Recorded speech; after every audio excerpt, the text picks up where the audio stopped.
Selamat siang untuk anak-anak kelas 7. Hari ini kita kembali ke dalam materi pelajaran bimbingan konseling. Ini adalah pertemuan kedua kita, di mana pertemuan pertama kita sudah membahas apa itu materi pelajaran bimbingan konseling. Seperti yang kita ketahui, pada saat anak-anak berada di bangku kursi SD, anak-anak belum memperoleh materi pelajaran bimbingan konseling ya. Sekarang materi pertama di SMP yang akan kita bahas bimbingan konseling itu yaitu bagaimana cara belajar di sekolah yang baru.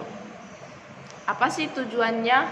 Kenapa kita harus mengetahui cara belajar di sekolah yang baru ya?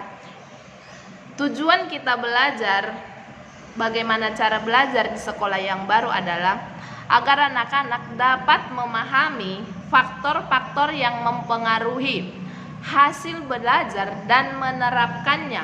Bagaimana cara belajar yang baik di lingkungan sekolah yang baru.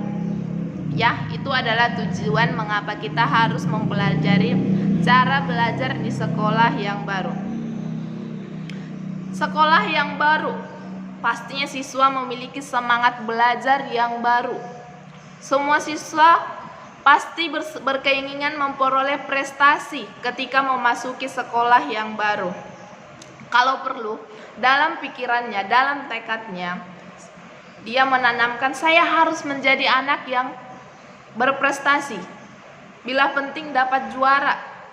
Ya, itu sering ditanamkan anak-anak dalam pikirannya ketika memasuki sekolah baru, apalagi ini yang namanya kan peralihan dari SD memasuki SMP.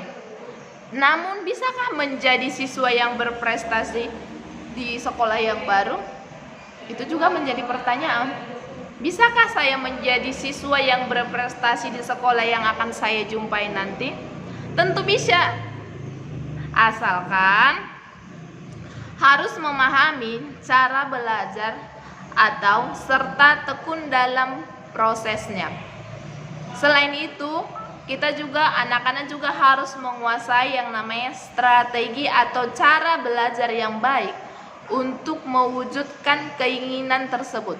Untuk mewujudkan keinginan agar dapat menjadi anak yang berprestasi, maka anak-anak juga harus mengetahui bagaimana cara belajar yang baik ya. Sekarang masuk kita ke sebelum kita memasuki pengertian secara keseluruhan, Miss akan menjelaskan apa sih pengertian dari belajar. Belajar itu adalah suatu kegiatan yang ditandai dengan adanya perubahan sikap pada seseorang dari yang tidak bisa menjadi bisa, dari yang tidak mengerti menjadi dimengerti, dari yang tidak terampil menjadi terampil. Jadi di sini intinya belajar itu adalah mengetahui sesuatu yang sebelumnya itu kita belum mengetahui. Yang kita lihat hasil dari belajar, kita dapat melihat perubahannya itu dari 3 ya. Kita lihat perubahan pengetahuan atau yang sering disebut dengan kognitif, kita lihat perubahan sikap yang sering disebut dengan afektif, dan yang ketiga perubahan keterampilan yang sering disebut psikomotor ya.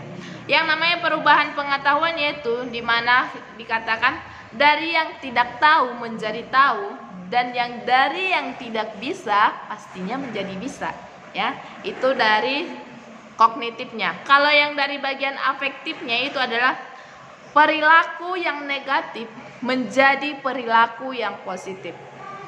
Contohnya ketika di SD jam belajarnya anak-anak mungkin tidak terlalu baik, tetapi di SMP itu tidak bisa lagi karena sudah lebih banyak materi pelajaran yang diterima ketika duduk di bangku SMP dibandingkan ketika duduk di bangku SD.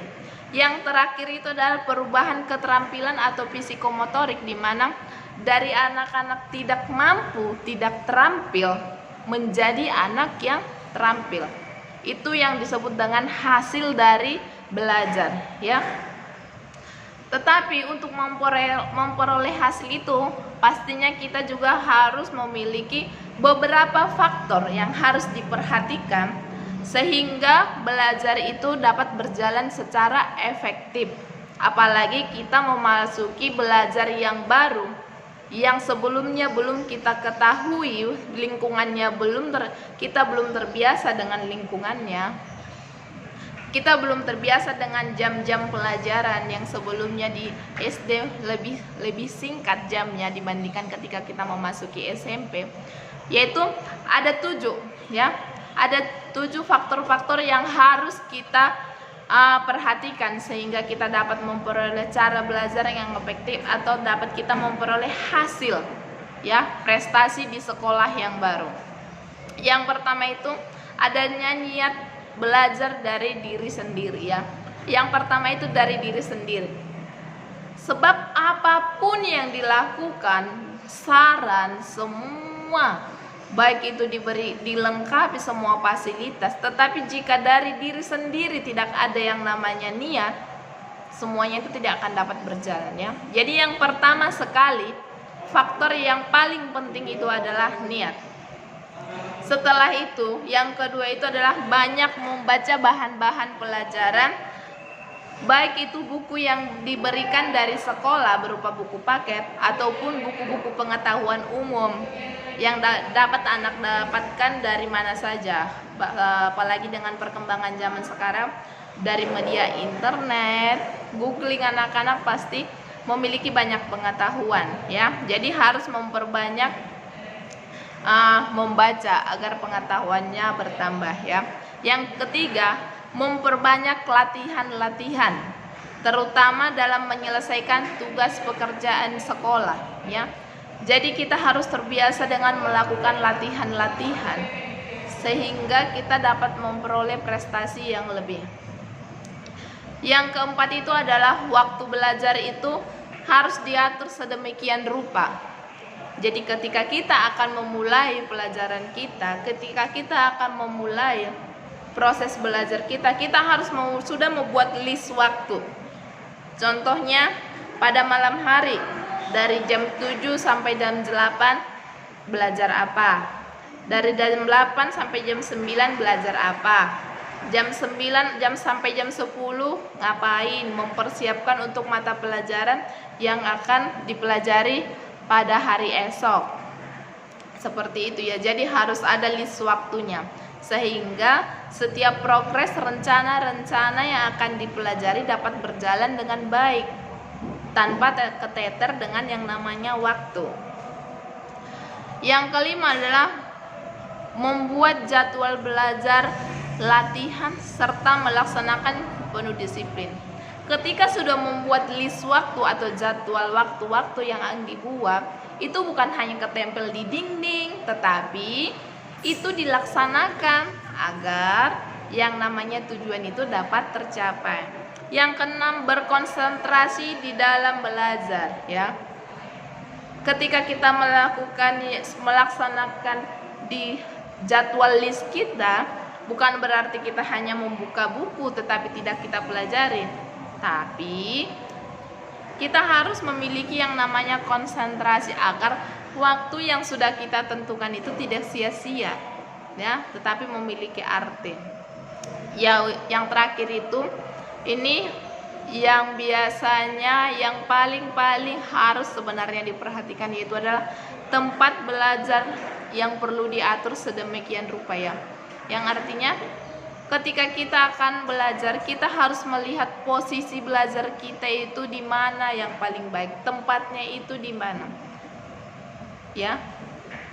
Diusahakan ketika akan belajar, itu anak-anak lihat tidak ada televisi yang hidup ya. Karena ketika ada televisi yang hidup, itu akan mengganggu, sangat mengganggu konsentrasi anak. Jadi harus dipilih di mana tempat yang memang nyaman, ada tempat di mana berpikir tidak ada suara-suara yang lain yang kedengaran dari luar atau yang biasanya ada adik-adik di rumah. Sejenak anak-anak harus mengambil waktu sendiri atau bilang sama adiknya, kakak mau belajar ya, kasih waktu sama kakak, please jangan diganggu ya, seperti itu. Setelah itu setelah kita membuat yang harus memiliki yang namanya faktor-faktor dalam menentukan cara belajar di sekolah yang baru. Tentunya itu kita harus memiliki yang namanya itu faktor-faktor yang harus kita perhatikan adalah ketika berada di sekolah ya. Ketika siswa belajar di sekolah, meskipun sekarang karena adanya pandemi COVID-19 ya, kita belum bisa belajar di sekolah, tetapi itu juga kita harus kita perhatikan ketika kita akan mau masuki yang namanya new normal dalam anak-anak akan kembali ke sekolah. Juga ada beberapa yang harus diperhatikan, yaitu sebelum guru masuk ke dalam kelas, anak-anak harus menyiapkan diri dulu. Kalau sekarang lagi ada pandemi, anak-anak harus belajar di rumah, berarti sebelum guru mengirimkan saat teduh, anak-anak sudah harus mempersiapkan diri dengan bagaimana. Berarti anak-anak harus sudah mandi, sudah makan, sudah sarapan, sehingga nanti ketika prosesnya sudah dimulai, tidak ada lagi alasan bagi anak-anak lagi makan, lagi ini, tidak ada, tetapi harus dipersiapkan dulu dirinya sendiri ya. Dan sebelum memulai pelajaran kan kita seperti Miss katakan, kita setiap pagi melakukan yang namanya saat teduh. Jadi sebelum masuk ke dalam materi pelajaran, kita juga harus melakukan yang namanya saat teduh atau berdoa, sehingga nanti pelajaran yang akan kita terima mungkin akan lebih baik lagi. Kita dapat mengerjakannya dengan hati yang senang karena sudah kita awali dengan doa. Yang ketiga, mendengarkan penjelasan guru ya. Ketika di kelas kita mendengarkan penjelasan guru, dan ketika di rumah kita belajar di rumah, anak-anak memperhatikan setiap pelajaran yang guru-gurunya kirim, baik itu melalui video, melalui PowerPoint, jadi ataupun melalui buku, itu harus diperhatikan. Selanjutnya itu adalah bertanya jika ada yang kurang mengerti. Ini banyak sekali anak-anak dia tidak mengerti tapi dia tidak berani bertanya. Itu kurang baik ya. Nah, jadi bertanyalah jika ada yang kurang mengerti, tetapi jangan langsung bertanya padahal soal atau pelajaran itu belum dipelajari. Anak-anak belum dibaca secara teliti tapi sudah langsung bertanya. Padahal di yang sebelumnya masih di paragraf sebelumnya itu ada penjelasannya. Karena anak-anak banyak yang kurang malas dalam berpikir, malas membaca, maunya hasilnya aja gitu. Baru anak-anak harus membuat catatan-catatan penting atau ringkasan-ringkasan yang penting dari setiap penjelasan yang guru berikan.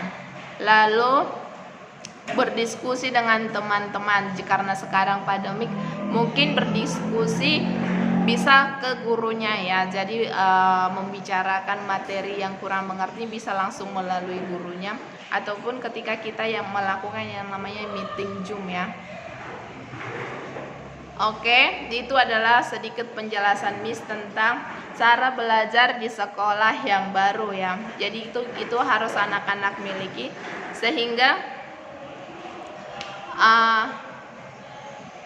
apa yang menjadi tujuan kita, apa yang menjadi keinginan anak-anak ketika masuk ke sekolah baru ingin memperoleh prestasi atau saya harus juara, ya lakukanlah beberapa tahap tadi yang telah Miss sampaikan. Tetaplah mengatur waktu belajarmu, ulangilah setiap pelajaran yang sudah guru sampaikan, atau hafalkanlah beberapa rumus karena itu sangat membantu.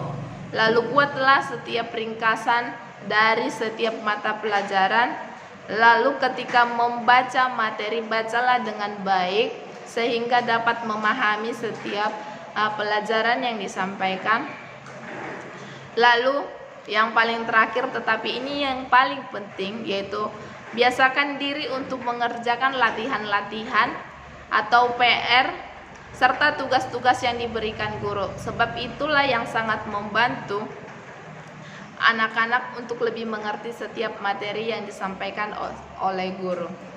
Baiklah, sekian penjelasan dari cara belajar di sekolah yang baru. Penugasan yang akan Miss sampaikan kepada anak-anak adalah, tadi di akhir Miss sudah katakan ada beberapa cara yang harus dimiliki anak-anak agar prestasinya tercapai. Ada 5 tadi: mengatur waktu, mengulang pelajaran, dan lain sebagainya. Coba buat list sendiri. Bisa contohin minimal ada 10 ya. Bagaimana cara belajar yang efektif yang sering anak-anak lakukan di rumah ya. Boleh ditambahin dari yang disampaikan, karena kan tidak semua, tidak harus sama proses atau cara belajar anak-anak dengan yang disampaikan, karena setiap anak-anak pastinya memiliki yang namanya pemikiran yang lebih juga, apalagi dengan yang namanya banyaknya cara-cara belajar bisa dilihat dari YouTube ya.